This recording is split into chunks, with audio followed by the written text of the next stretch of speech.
ഇന്നൊരു വെള്ളിയാഴ്ച ദിവസമായിരുന്നേ. അതുകൊണ്ടൊന്ന് ഭദ്രകാളി ക്ഷേത്രത്തിൽ പോകാമെന്ന് വിചാരിച്ചു. നമ്മളെ തൊട്ടടുത്തുള്ളത് വളനാട് കാവാണ്. രാവിലെ തന്നെ വീടും പൂട്ടി ഞങ്ങളെല്ലാവരും ഇറങ്ങി. പോകുന്ന വഴി നല്ല വെയിലായിരുന്നു, വലിയ കുഴപ്പമൊന്നും ഉണ്ടായിരുന്നില്ല. ഞാൻ കയറുന്നതിന് മുന്നേ അന്ന് ഫ്രണ്ടിൽ സീറ്റ് പിടിച്ചേ. അവളായി വീഡിയോസൊക്കെ എടുത്തു തരുന്നത്. രാത്രി നല്ല മഴയായതുകൊണ്ട് റോഡിലൊക്കെ നല്ല വെള്ളം ഉണ്ടായിരുന്നു. രാവിലെ കൊണ്ട് ചെറിയ ബ്ലോക്കും കാര്യങ്ങളൊക്കെ ഉണ്ടായിരുന്നു. എന്നാലും വലിയ കുഴപ്പമില്ലായിരുന്നു. എവിടെ ഞങ്ങൾ കുറച്ച് കഴിഞ്ഞപ്പോൾ നല്ല മഴയായിപ്പോയി. അങ്ങനെ ഞങ്ങൾ അമ്പലത്തിലെത്തിയപ്പോൾ മഴയൊക്കെ പോയി. ദിവസമാഴ്ച വലിയ കുഴപ്പവും കാര്യങ്ങളൊന്നും ഇല്ലായിരുന്നു. അമ്പലത്തിൽ വലിയ തിരക്കൊന്നും ഇല്ലായിരുന്നു. വെള്ളിയാഴ്ച ദിവസമായപ്പോൾ ഞങ്ങൾ വിചാരിച്ചു നല്ല തിരക്കായിരിക്കുമെന്ന്. അമ്പലത്തിൽ കയറുന്ന മുന്നേ ഞങ്ങൾ കുറച്ച് വീഡിയോസൊക്കെ എടുത്തിട്ടുണ്ടായിരുന്നു. കാര്യം തിരിച്ചിറങ്ങുമ്പോൾ ചിലപ്പോൾ മഴയാണെങ്കിലോ.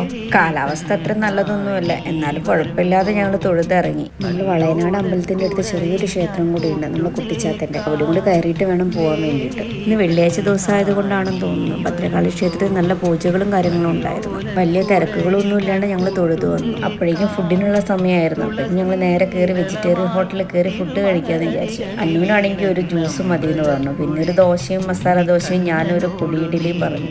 ഞാനാണെങ്കിലോ പറഞ്ഞത് പൊടി ഇഡ്ഡലിയോ. നല്ല ടേസ്റ്റ് ഉണ്ടായിരുന്നു. ഞാൻ ആദ്യമായിട്ടാണ് കഴിക്കുന്നത്. നല്ല നെയ്യിൻ്റെ ഫ്ലേവറും കാര്യങ്ങളും കൊണ്ട് വലിയ കുഴപ്പമില്ല. അന്നുവാണെങ്കിൽ ജ്യൂസും മാത്രമല്ലേ കഴിച്ചുള്ളൂ. അപ്പം ഞാൻ വിചാരിച്ചു ഒരു വായ കൊടുക്കാമെന്ന്. എവിടെ അവൾക്ക് അത്ര ഇഷ്ടപ്പെട്ടില്ല. നെയ്യിൻ്റെ ടേസ്റ്റ് ആയതുകൊണ്ടാണെന്ന് തോന്നുന്നു അവൾക്ക് അത്ര വലിയ ബോധിച്ചിട്ടില്ല. ഫുഡൊക്കെ അടിപൊളിയായിരുന്നു കേട്ടോ, നല്ല ടേസ്റ്റ് ഉണ്ടായിരുന്നു. കുറേ കാലം ഇവർ വെജിറ്റേറിയൻ ഫുഡ് കഴിച്ചിട്ട്. അന്നുവിനാണെങ്കിൽ ഇരിക്കപ്പുറത്തില്ല, ഫുഡ് കഴിച്ച് കഴിഞ്ഞില്ല. പിന്നെ അവൾക്ക് പോകാം എന്നുള്ളൊരു ടെൻഡൻസി തന്നെ. എനിക്കാണെങ്കിൽ ആ ഒരു ഇഡ്ഡലി കഴിച്ചിട്ട് ഒരു വിശപ്പും മാറിയില്ല. ഞാൻ എന്ത് ചെയ്തു, ഒരു നെയ്റോസ്റ്റും കൂടി പറഞ്ഞു. കുറച്ചു കാലമായി ഒരു വെജിറ്റേറിയൻ ഫുഡ് കഴിച്ചിട്ട് നല്ല ടേസ്റ്റ് ഉണ്ടായിരുന്നു. നെയ്റോസ്റ്റ് ആണെങ്കിൽ നല്ല പപ്പടം പോലെ ഉണ്ടായിരുന്നു, എന്നാലും കഴിക്കാൻ നല്ല ടേസ്റ്റ് ഉണ്ടായിരുന്നേ.